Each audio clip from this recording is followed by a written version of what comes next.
Sobat Prestasi, adik-adik opsi jenjang SMA tahun 2023, dimanapun berada, semoga dalam keadaan yang sehat walafiat.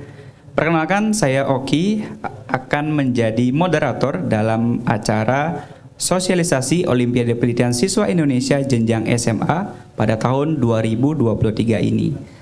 Dalam kesempatan kali ini kita sudah bersama dengan Bapak Ibu perwakilan Dewan Juri dari masing-masing bidang opsi tahun 2023 untuk jenjang SMA. Yang pertama kita akan berkenalan dengan perwakilan dari bidang MST atau Matematika Sains dan Teknologi, yaitu Bapak Dr. Renat Abu Ammar IPM dari Institut Teknologi Indonesia. Hai sobat semuanya. Kemudian dari bidang FTR atau Fisika Terapan dan Rekayasa, yaitu Bapak Profesor Insinyur Wahyu Sri Gutomo SSI MSI PhD dari Institut Teknologi Bandung. Kemudian dari bidang ISH atau Ilmu Sosial dan Humaniora adalah Ibu Dr. Satika Jamaluddin SE MSI dari Universitas Indonesia. Baik, kita akan masuk ke dalam pembahasan kita pada kali ini. Yang pertama adalah kita akan membahas apa sih tema dari opsi tahun ini, kemudian hal apa yang baru atau membedakan dari pelaksanaan tahun ini dibandingkan dengan tahun-tahun sebelumnya. Baik, terima kasih Kak Oki Aryawan. Saya mencoba membantu menjawab. Jadi hal yang baru pada pelaksanaan opsi tahun 2023 kali ini adalah pertama, pelaksanaan final opsi 2023 akan dilaksanakan secara luring, penuh secara luring. Kemudian juga tentu saja ini berarti ruang, bentuk, dan jenis kegiatan penelitiannya akan lebih luas dan lebih terbuka. Tentu saja setelah pembatasan pandemi COVID ditiadakan atau dilonggarkan. Nah, kemudian yang berikutnya adalah pengambilan data dapat dilakukan secara langsung, misalkan untuk penelitian bidang MST dan FTR, ketika memerlukan kegiatan eksperimen, maka bisa dilakukan dengan penuh di laboratorium atau juga akuisisi data di lapangan sebagai misal, serta misalkan untuk ISH, Ilmu Sosial Humaniora, ketika diperlukan wawancara maka dapat dilakukan secara langsung dengan responden. Tentu kesemuanya ini akan lebih memungkinkan adik-adik sobat prestasi mendapatkan data secara lebih optimal ya Pak Abu ya. Nah, kemudian juga ini yang harus diperhatikan yaitu penyertaan ethical clearance pada penelitian yang dilakukan sobat prestasi yang melibatkan manusia maupun hewan uji itu menjadi wajib ya Pak Abu. Dan nanti Kak Oki mengenai ethical clearance Pak Abu akan menjelaskan dengan lebih jelas ya, dengan lebih lengkap. Nah, kemudian ini juga yang penting untuk adik-adik sobat prestasi untuk diperhatikan bahwa respon atau jawaban atau tanggapan dari para juri terhadap proposal yang diajukan itu harus dilaporkan atau dituliskan di dalam laporan penelitian, begitu ya Pak Abu ya. Jadi apa yang diakomodasi, apa yang dapat dilakukan, apa yang tidak dapatnya disertakan dalam laporan tersebut. Nah, itu mungkin sementara untuk yang barunya. Nah, kemudian tema opsi 2023 kali ini adalah Merdeka Berprestasi, Talenta Sains Menginspirasi. Jadi kita bersama-sama mengharapkan bahwa sobat prestasi ini adalah atau merupakan siswa-siswa yang merdeka dalam mengungkapkan ide-ide penelitian. Semua kemajuan besar di bidang sains dan teknologi yang tentunya akan membuat peradaban lebih maju, itu selalu dimulai dari ide-ide kreatif dan inovasi ya. Nah, oleh karena itu ini menjadi sangat penting. Kemudian berikutnya adalah kita juga mengharapkan penelitian yang dilakukan ini didasarkan pada semangat mencari solusi dari persoalan sekitar yang dihadapi untuk semua bidang, MST, FTR maupun ISH.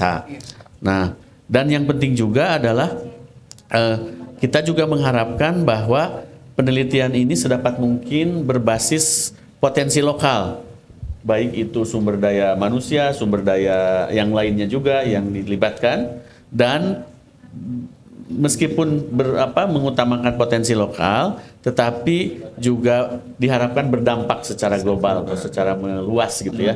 Dan ini memang menjadi salah satu harapan kita bersama ya, para sobat prestasi menjadi para menjadi kontributor kemajuan bangsa ini gitu ya, dan juga berkontribusi bagi kemanusiaan. Kemudian penelitian ini diharapkan dapat menginspirasi, mendorong dan membangkitkan semangat meneliti. Artinya kegiatan opsi ini dengan tema Merdeka Berprestasi, Talenta Sains Menginspirasi, artinya kita mengharapkan kegiatan ini mendorong dan membangkitkan semangat meneliti di kalangan generasi muda, termasuk para sobat prestasi sekalian. Itu sementara kalau kita. Terima kasih. Baik, terima kasih Prof. Jadi satu hal yang menurut saya sangat menarik di opsi tahun ini adalah pelaksanaan secara luring penuh seperti itu. Jadi ini menjadi motivasi setelah sekian lama kita online, tahun ini kita bisa melaksanakan secara luring. Dan Kak Uki, mungkin saya perlu memberitahukan juga bahwa pelaksanaannya dibarengkan dengan pelaksanaan opsi tingkat SMP. Waduh. Dan ini akan membuat semakin semarak, kemudian kemungkinan untuk bersilaturahim, berkenalan, memperluas jejaring menjadi lebih tinggi.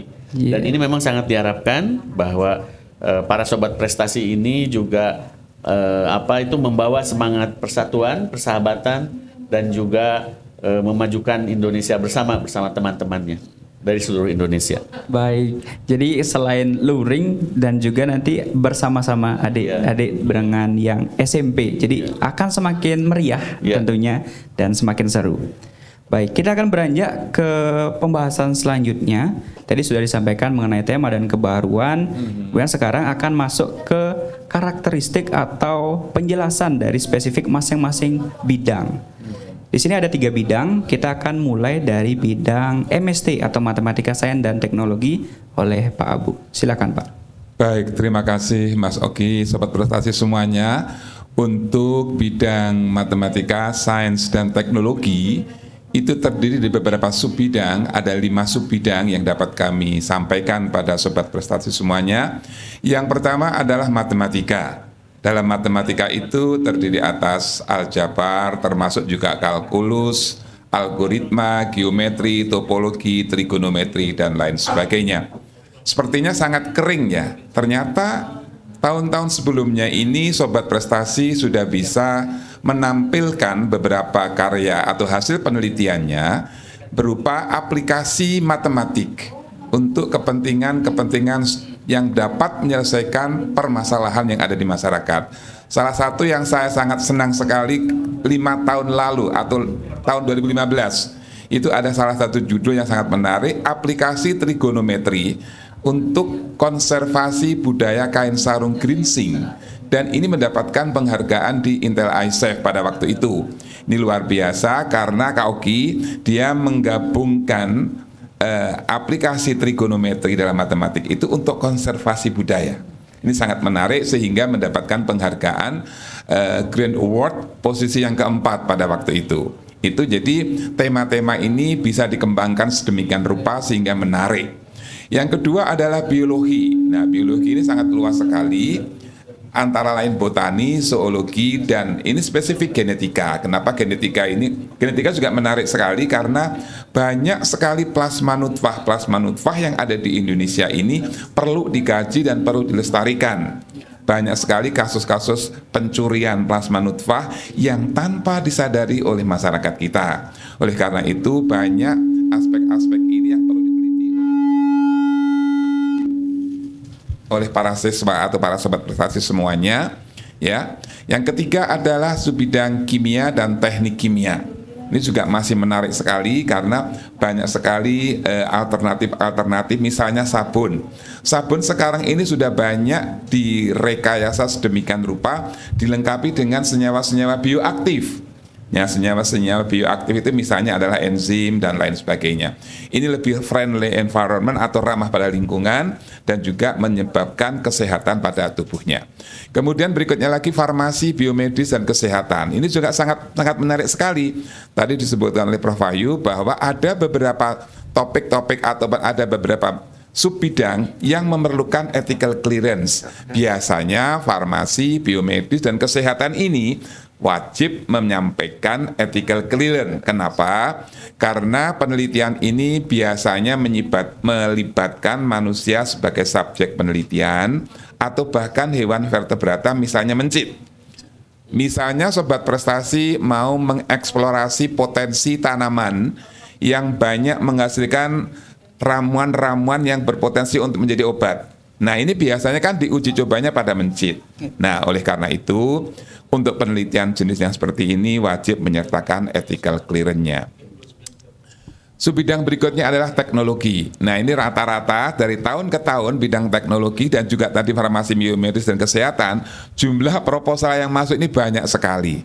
Karena memang dalam subbidang teknologi ini termasuk di dalamnya bioteknologi. Ini juga tidak kalah pentingnya karena bioteknologi itu adalah sains terdepan untuk bisa menyelesaikan permasalahan-permasalahan yang ada di masyarakat. Contoh sederhana aja misalnya adalah ragi, ataupun biasanya orang kenanya ragi tape, atau orang kenanya juga misalnya yogurt, orang kena juga keju, tempe, dan lain sebagainya. Dari sel-sel ragi ini bisa dieksplorasi menjadi berbagai macam bahan-bahan untuk menjadikan makanan itu menjadi enak. Kenapa? Dalam sel ragi itu banyak sekali asam-asam amino, protein-protein, penyumbang kontributor pada aroma, rasa, dan lain sebagainya. Ini adalah wahana yang paling menarik dan bisa dieksplorasi sebanyak-banyaknya oleh Sobat Prestasi semuanya.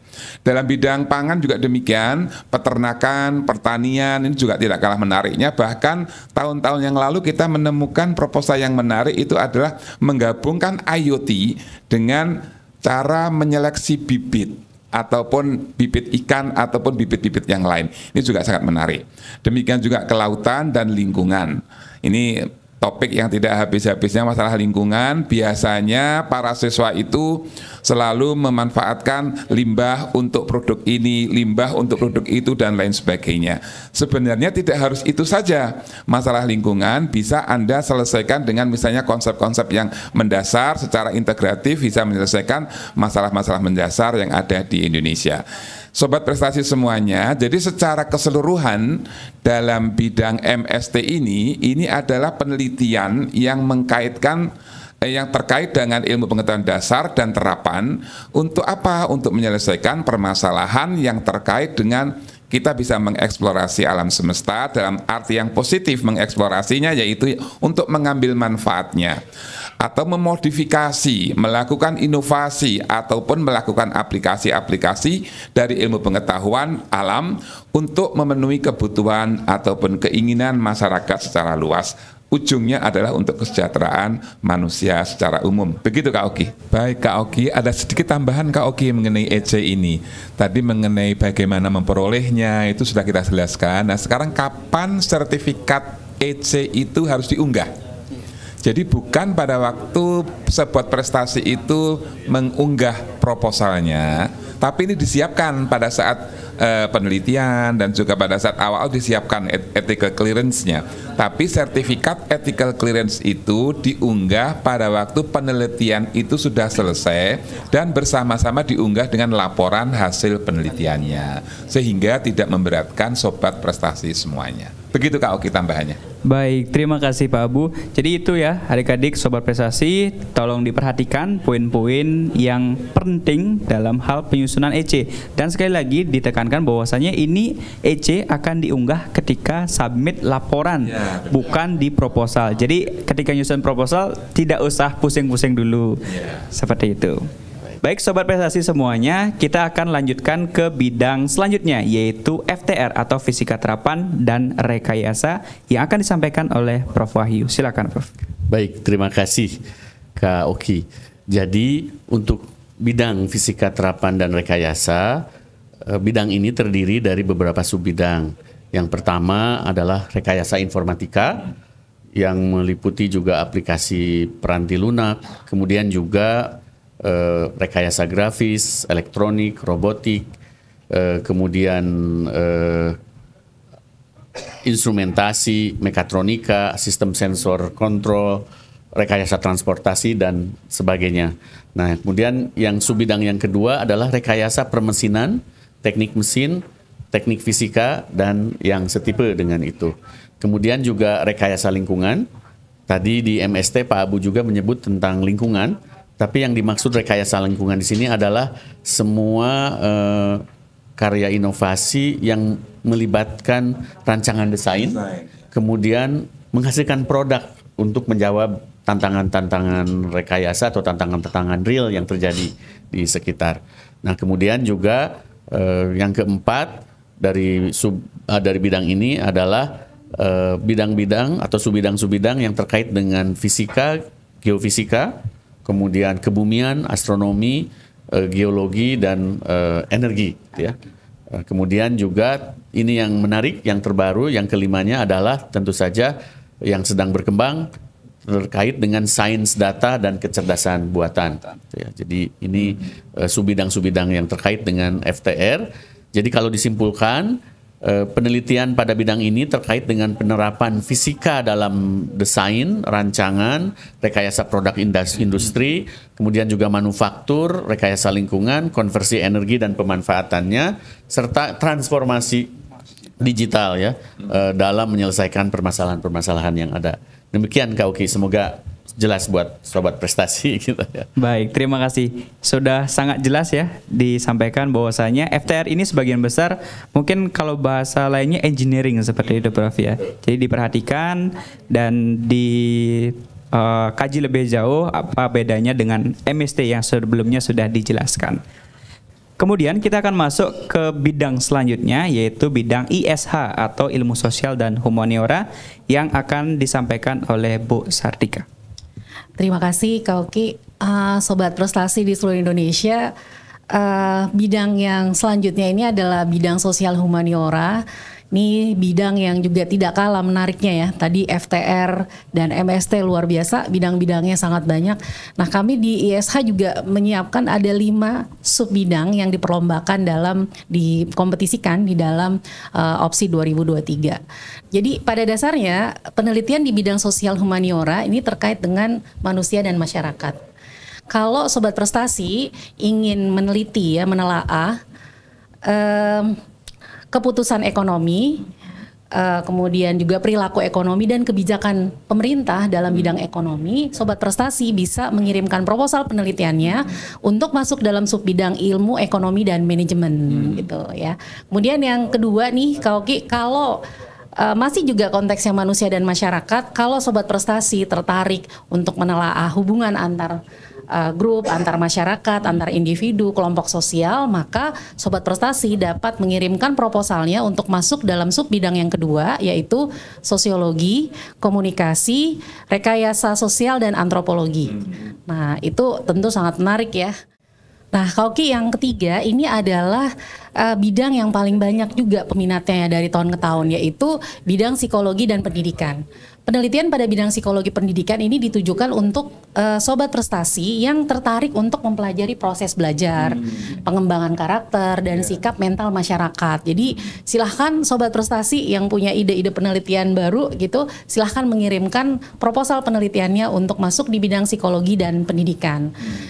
Kemudian yang keempat nih juga yang menarik ya, banyak juga peminatnya adalah seni budaya dan sejarah. Nah, penelitian dalam bidang ini sebenarnya terkait dengan aktivitas manusia ya, masyarakat dalam seni budaya, sejarah, baik sejarah lokal, nasional, biografi. Jadi ini cukup banyak peminatnya, sangat kompetitif di bidang ini. Kemudian yang terakhir, yang pamungkas nih juga banyak sekali peminatnya adalah bahasa dan sastra.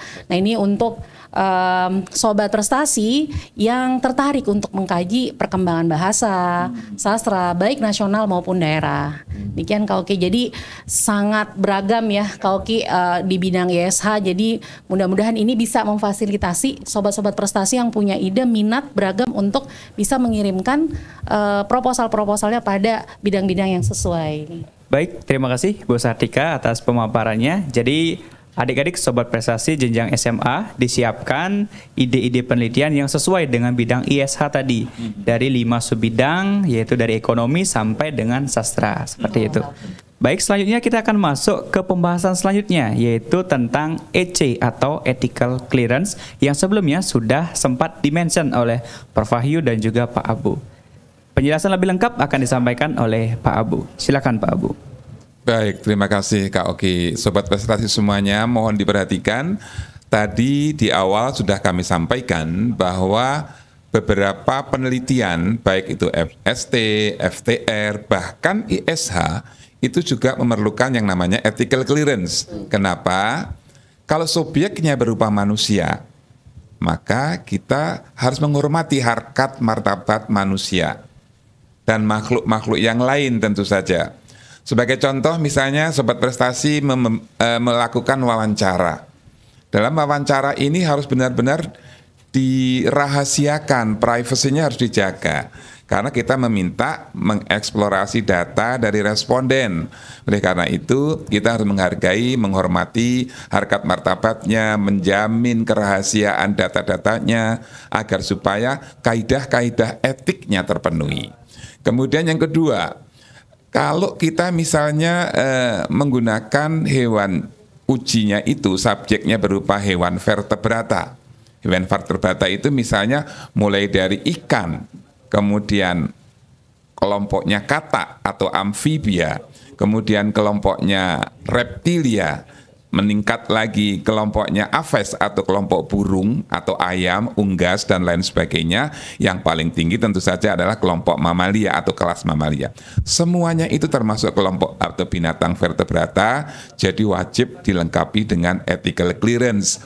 Kenapa? Karena tadi di awal-awal saya sampaikan beberapa penelitian dalam subbidang farmasi, medis dan kesehatan, kalau menggunakan hewan ujinya itu adalah mencit, kita menyakiti si hewan mencit itu, maka tata cara untuk melakukan penyayatan, melakukan penyuntikan, dan memberikan treatment kepada hewan uji itu, maka harus ditangani secara baik, penuh dengan kasih sayang, penuh dengan, kita harus menempatkan kita sebagai kita manusia dan dia sebagai subjek kita, maka kita tangani secara baik. Jangan sampai menyakiti. Dan penting lagi, kita harus benar-benar menghitung jumlah hewan coba yang kita lakukan. Jangan sampai berlebihan.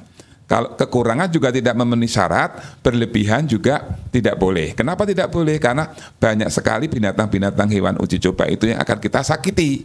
Oleh karena itu kita harus benar-benar menghitung secara benar berapa seharusnya jumlah hewan coba yang kita berikan treatment itu. Kemudian apakah hanya itu? Ternyata tidak. Jika kita menggunakan senyawa-senyawa yang berbahaya, itu juga harus dilengkapi dengan ethical clearance atau clearance ethics. Kenapa? Senyawa-senyawa yang berbahaya itu berakibat pada diri peneliti kalau misalnya penanganannya tidak tepat atau juga mencelakai orang lain atau mencelakai lingkungan. Bayangkan Sobat Prestasi menggunakan senyawa eter misalnya. Senyawa eter ini senyawa yang mudah meledak. Kalau misalnya Anda melakukan, Sobat Prestasi melakukannya tidak di dalam lemari asam, itu bisa mudah terbakar. Nah, ini sangat membahayakan. Oleh karena itu, semua bahan uji atau subjek yang berupa senyawa-senyawa yang berbahaya wajib dilengkapi dengan ethical clearance. Bukan mempersulit Sobat Prestasi semuanya, ini hanya untuk demi keselamatan penelitinya dan juga keselamatan lingkungannya dan juga keselamatan teman-teman peneliti yang ada di laboratorium itu. Berikutnya lagi adalah jika kita menggunakan mikroorganisme yang bersifat patogenik, Sobat Prestasi. Tentu Sobat Prestasi semuanya sudah pada paham. Mikroorganisme yang bersifat patogenik, misalnya adalah Salmonella, penyebab penyakit tipes, ataupun Shigella, penyebab penyakit tipes, atau bahkan kalau menggunakan Staphylococcus aureus. Ini adalah mikroorganisme yang bisa menyebabkan keracunan pada makanan. Dan misalnya Sobat Prestasi mengambil Staphylococcus itu dari permukaan kulit. Nah, permukaan kulit manusia ini penuh dengan ataupun di dalam saluran pernapasan, misalnya dalam rongga hidung, ada tuh Staphylococcus aureusnya. Jika kita mengambil ataupun melakukan eksplorasi atau melakukan identifikasi jenis-jenis bakteri yang ada pada permukaan tubuh kita wajib izin. Makanya subjeknya manusia dan sekaligus menggunakan mikroorganisme yang patogenik. Izin kepada manusia sebagai subjeknya, dan juga kita perlakukan yang namanya Staphylococcus aureus itu secara benar agar supaya tidak merugikan diri peneliti, sobat prestasi semuanya, dan juga tidak merugikan pada lingkungannya. Nah, sobat prestasi semuanya Kak Oki, di mana memperolehnya ethical clearance, sertifikat ethical clearance ini? Dapat diperoleh dari perguruan tinggi yang terdekat dari tempat adik-adik sobat prestasi semuanya, tetapi yang memiliki fakultas kedokteran biasanya, atau fakultas ilmu keperawatan, fakultas kesehatan masyarakat, dan lain sebagainya, ataupun lembaga-lembaga research yang memang secara syah ataupun legal mempunyai kewenangan untuk mengeluarkan sertifikat ethical clearance ini. Nah, sobat prestasi semuanya, bagaimana cara memperolehnya? Apakah gampang atau susah? Sebenarnya tidak terlalu susah. Yang penting semua persyaratan, misalnya pengisian form-form yang telah disediakan oleh lembaga ataupun perguruan tinggi yang ada, kita lengkapi semuanya, kita isi secara baik, dan kita lengkapi yang sederhana saja. Misalnya proposal itu sudah dibuat, kemudian tidak ada tanda tangan pembimbing, maka secara administratif itu adalah sudah di-reject, tidak akan dikeluarkan ethical clearance certificate-nya. Tapi kalau dilengkapi dengan tanda tangan pembimbing, dilengkapi dengan tanda tangan penelitinya, dan persyaratan-persyaratan lainnya lengkap, itu akan memudahkan komisi etik penelitian itu menjustifikasi bahwa ini layak untuk dilanjutkan penelitiannya. Begitu Kak Oki.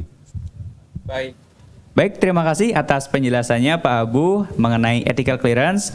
Adik-adik sobat prestasi, silakan diperhatikan siapa saja yang memerlukan ini dan bagaimana cara mendapatkannya. Silakan juga dikonsultasikan dengan Bapak Ibu guru pendampingnya di sekolah masing-masing dan disiapkan administrasi yang sebaik mungkin. Kemudian selanjutnya kita akan bahas mengenai bagaimana pelaksanaannya, baik itu terutama di bagian jadwal, kapan saja mulai pendaftaran dan kapan finalnya nanti, seperti itu. Silakan Pak. Baik, Kak Oki, saya akan mencoba menjelaskan beberapa tahapan penting dari opsi 2023 ini.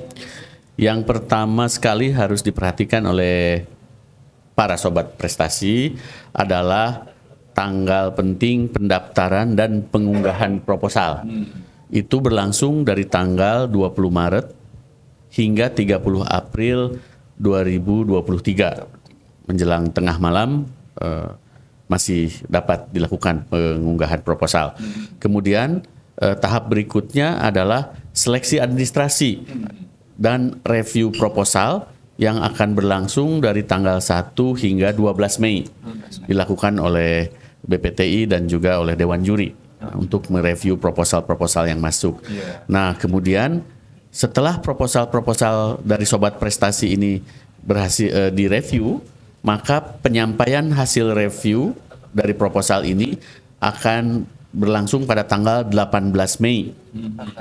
Nah, kemudian dari penyampaian hasil review proposal itu sobat prestasi sudah dapat melakukan pelaksanaan penelitian, yaitu dari mulai tanggal 18 Mei tersebut hingga 30 September 2023. Ya, lumayan cukup panjang waktunya, cukup waktu ya.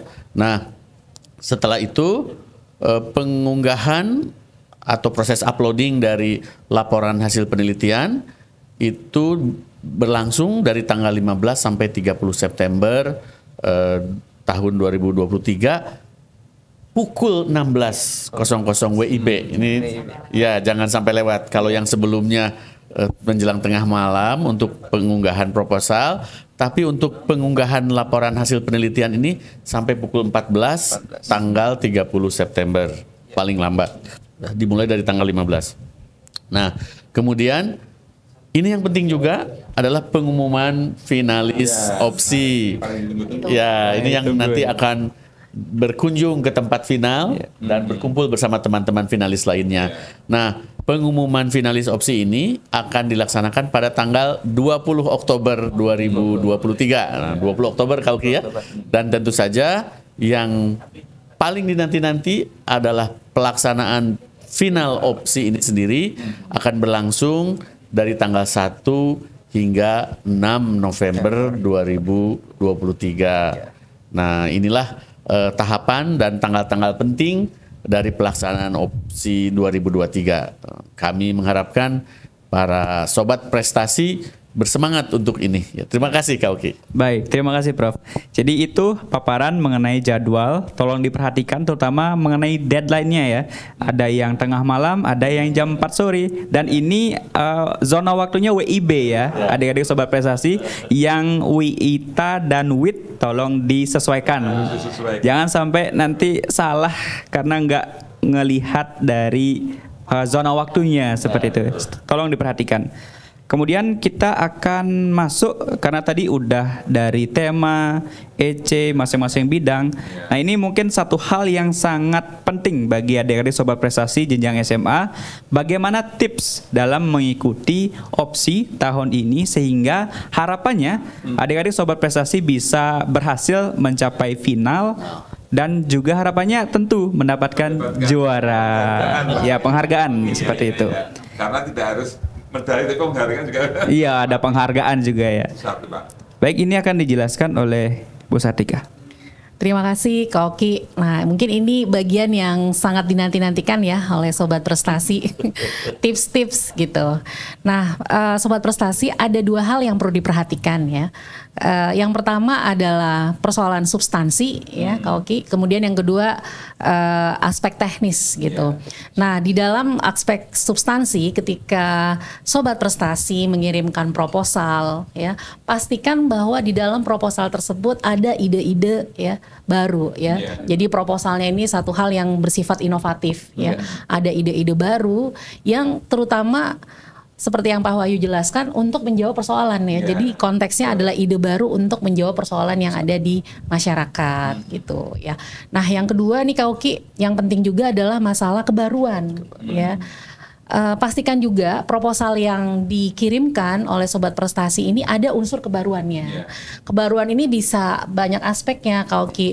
Mungkin penelitian dari Sobat Prestasi ini baru yang pertama dilakukan. Nah itu luar biasa kebaruannya. Atau bisa juga penelitian yang Sobat Prestasi lakukan ini adalah satu pengembangan atau perbaikan, penyempurnaan dari proposal penelitian sebelumnya gitu ya. Nah itu yang penting tuh Kak Oki. Nah yang ketiga nih Kak Oki adalah terkait penguasaan materi penelitian. Nah di sini ada dua aspek nih Kak Oki yang harus perhatikan oleh Sobat Prestasi. Yang pertama adalah penguasaan aspek ini terkait dengan eksplorasi literatur yang Sobat Prestasi lakukan. Jadi sedapat mungkin eksplorasi bacaannya itu ditambah, jangan cuma satu buku, ditambah lebih banyak buku. Kemudian lebih bagus lagi kalau ada jurnal nih Kak Oki, jurnal nasional, bahkan lebih bagus lagi kalau ada jurnal internasional ya Pak Bu, Pak Wahyu ya. Jadi lebih menunjukkan keunggulan gitu ya, nilai tambah untuk penelitian Sobat Prestasi. Nah aspek yang kedua nih terkait dengan minat. Jadi pastikan proposal penelitian yang dikirimkan ini adalah sesuai dengan minat Sobat-Sobat Prestasi. Kenapa ini penting? Karena kalau Sobat Prestasi melakukan penelitian sesuai minatnya, biasanya minat kita senangi itu menimbulkan energi tambahan tuh kayak Oki ya untuk menuntaskan riset. Dan lebih komprehensif ya. Betul Pak Abu ya, jadi lebih komprehensif ya, tuntas penelitiannya karena melakukan hal-hal yang memang diminati dan disenangi seperti itu. Nah kemudian yang keempat nih yang juga harus dipastikan oleh Sobat Prestasi bahwa penelitian yang dikirimkan pada opsi 2023 ini tidak boleh tidak ada unsur tindak plagiarisme nih ya, mencontek gitu ya atau mengambil ide orang lain ya tanpa menyebutkan ya, tanpa izin dari pihak yang bersangkutan seperti itu. Nah mungkin itu 4 tips dari sisi substansi Kak Oki. Nah, sekarang yang kedua ini adalah tips dari sisi teknis. Nah, yang pertama adalah Sobat Prestasi memastikan proposal penelitian yang dikirimkan, hasil penelitian yang dikirimkan ini harus mengikuti panduan, ya, sistematika dan formatnya harus mengikuti panduan yang sudah diberikan, yang sudah ada ya Kak Oki ya. Nah, yang kedua ini adalah sikap dan komunikasi nih, baik pada saat ini khususnya untuk yang lanjut ke babak final ya, Pak Abu, Pak Wahyu ya. Jadi ketika pada presentasi ya, sikap dan komunikasinya juga mungkin harus disesuaikan gitu ya, sehingga komunikasi dengan para juri jadi lebih lancar, lebih maksimal. Demikian juga ketika Sobat Prestasi ini melakukan pameran ya, pameran. Nah, juga memastikan poster-posternya ini komunikatif dan juga tentu menarik gitu ya. Dan yang terakhir nih, bidang penelitian yang sesuai. Jadi artinya Sobat Prestasi ketika mempunyai ide penelitian sedapat mungkin memastikan mengirimkan pada bidang yang sesuai. Karena dari pengalaman sebelumnya ada nih yang salah kamar, salah bidang. Jadi didiskusikan kembali Kak Oki dengan dosen guru pembimbing gitu ya, guru pembimbing kira-kira ini penelitian saya pasnya di mana ya Bapak Ibu gitu. Nah, mungkin itu Kak Oki. Baik, terima kasih Bu Sartika. Jadi dari segi substansi diperhatikan, segi teknis juga nanti bagi para Sobat Prestasi yang nanti masuk ke final seperti itu. Kemudian satu hal kunci terakhir mungkin tadi disampaikan, jangan sampai salah bidang seperti itu. Karena kalau salah bidang tentu nggak akan bisa nyambung dan nggak akan bisa masuk ke tahap selanjutnya. Mungkin sekian yang dapat kami sampaikan, yang Bapak Ibu Dewan Juri yang dapat sampaikan. Semoga informasi ini semakin menambah pengetahuan dan juga memotivasi adik-adik Sobat Prestasi untuk menyiapkan ide-ide gagasan yang sesuai, yang menarik untuk berkompetisi atau melakukan penelitian di ajang opsi jenjang SMA tahun 2023 ini.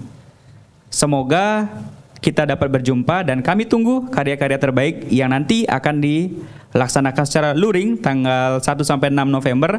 Nanti ya, kita tunggu, semoga kita bisa bertatap muka secara langsung. Sebagai penutup, kita akan jargon seperti biasa Bapak Ibu. Semangat. Kalau saya bilang opsi 2023, meneliti itu seru. Opsi tahun 2023, meneliti itu seru.